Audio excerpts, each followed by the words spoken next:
লোকসভা নির্বাচনে 1 ইঞ্চি জমিও ছাড়তে নারাজ শাসক বিরোধী শিবির। মুখ্যমন্ত্রীর পর এবার জলপাইগুড়িতে রবিবার সভা করবেন প্রধানমন্ত্রী। বিজেপির সূত্রে খবর যে ময়নাতলী লাল স্কুল মাঠে সভা করবেন তিনি। কড়া নিরাপত্তার চাদরে মুড়ে ফেলা হয়েছে গোটা এলাকা। আগামীকাল এই মাঠেই সভা করতে আসছেন দেশের প্রধানমন্ত্রী নরেন্দ্র মোদী এবং জলপাইগুড়ি লোকসভা আসনের প্রার্থী ডক্টর জয়ন্ত রায়ের সমর্থনেই কিন্তু তিনি এই এলাকায় সভা করবেন, এমনটাই কিন্তু বিজেপি সূত্রে জানা যাচ্ছে। ধূপগুড়ির ময়নাতলী লাল স্কুল এলাকার এই কৃষি জমির ওপরেই কিন্তু তৈরি করা হচ্ছে তার সভাস্থল।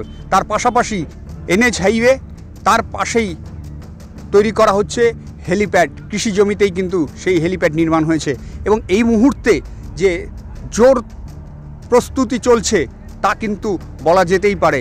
শুধু তাই নয়, একদিকে যেমন সভাস্থল তৈরির কাজ হচ্ছে, সভা মঞ্চ তৈরির কাজ হচ্ছে, কড়া নিরাপত্তার মাঝখানে পুলিশের তরফ থেকে, এসএসবির তরফ থেকে নিরাপত্তা বেষ্টনী তৈরি করা হয়েছে এবং সেখানে বোম স্কোয়াড দিয়ে পরীক্ষা নিরীক্ষা চলছে সেই সভাস্থলের মাঠ।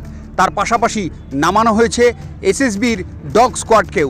রীতিমতো চিরুনি তল্লাশি চালানো হচ্ছে সেই সভাস্থল প্রস্তুতিতে। সকলেই অধীর আগ্রহে অপেক্ষা করছেন প্রধানমন্ত্রী বা বিজেপির নেতা নরেন্দ্র মোদী কী বার্তা দিতে চলেছেন জলপাইগুড়িতে। সম্প্রতি রাজ্যের মুখ্যমন্ত্রী জলপাইগুড়ি জেলায় ঘাঁটি গেড়ে বসেছিলেন। জলপাইগুড়ি থেকে একাধিক বার্তা দিয়েছেন, একাধিক বিষয় তুলে ধরেছেন। এবার প্রধানমন্ত্রীর পালা।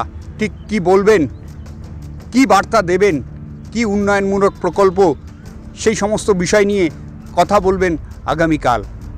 জলপাইগুড়ির ধূপগুড়ি থেকে সুপ্রিয় বসাক, আর প্লাস নিউজ।